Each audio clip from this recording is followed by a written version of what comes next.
ہماری صفوں میں یہ فرقہ بندی یہ کیسے آ گئی؟ اسباب کیا ہیں؟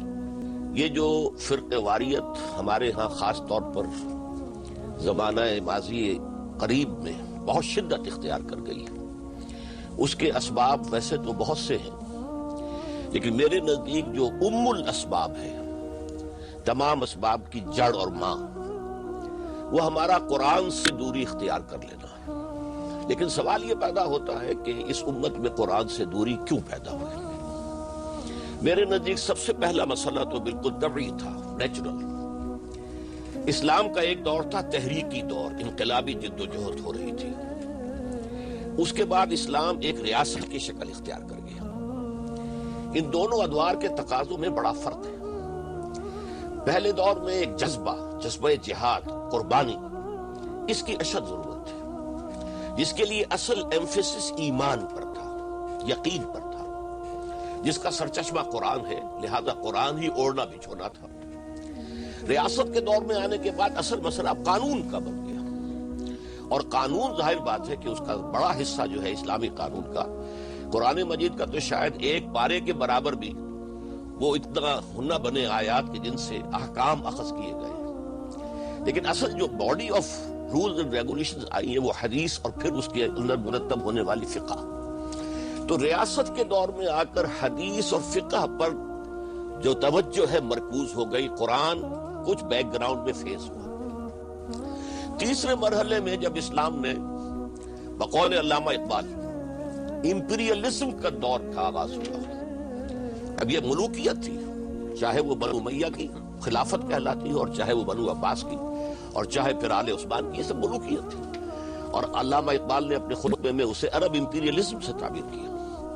اب آ کر حکومت کی طرف سے باضابطہ کوشش ہوئی کہ قرآن کو پیچھے ڈال دیا جائے، اس لیے کہ قرآن مستکبرین کی جو مذمت کرتا ہے، مترفین کی جو مذمت کرتا ہے، سرمایہ داری کی جو مذمت کرتا ہے، ظاہر بات ہے کہ وہ حکمران طبقے کو پسند نہیں تھا کہ قرآن کی یہ تعلیمات عوام میں ہوں، لہذا انہوں نے جان بوجھ کر راستہ کھولا کہ مغرب سے یونانی فلسفہ اور یونانی منطق آ کر اور مسلمانوں کو الجھا دے، اور وہ اسی کے اندر بالکل غلطاؤں پیچا ہو کر رہ جائیں، قرآن سے ان کی دلچسپی نہ رہے۔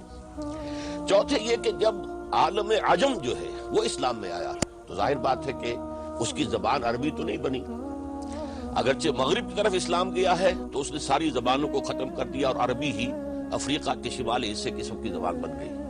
مشرق کی طرف چلا ہے تو ایران میں موجود تھا، ایران کی زبان، فلسفہ، ادب، اس کی شاندار تاریخ تھی، لہذا عربی وہاں پر گین نہیں کر سکی گراؤنڈ۔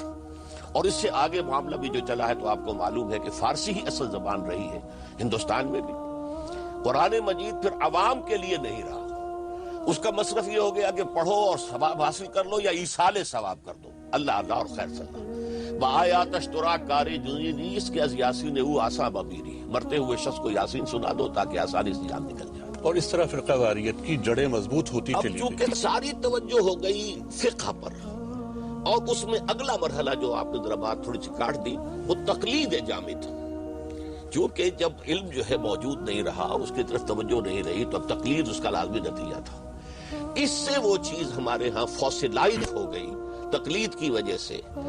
پانچویں مرحلے میں آ کر ہمارے ہاں، اور یہ ریسنٹ معاملہ ہے، سیاسی وجوہات بھی ہوئی ہیں قرآن سے دور ہونے کی اور اختلافات پیدا کرنے کی۔ سب سے پہلے صفوی حکومت ایران میں، شیعہ، اور آل عثمان ترکی کی عثمانی خلافت سنی، ان کے درمیان جب کلش رہی کئی صدیوں تک۔ ریسنٹلی ایران کے عوامی انقلاب کے بعد خطرہ محسوس ہوا عرب ممالک کو اور بادشاہتوں کو کہ یہ طوفان ہمیں بہا لے جائے گا، تو ایک جواب میں رد عمل شروع ہوا، اور بہت سی جماعتوں کو سپورٹ کر کے کسی کو ایران سے، کسی کو سعودی عرب سے یہاں لڑایا گیا ہے۔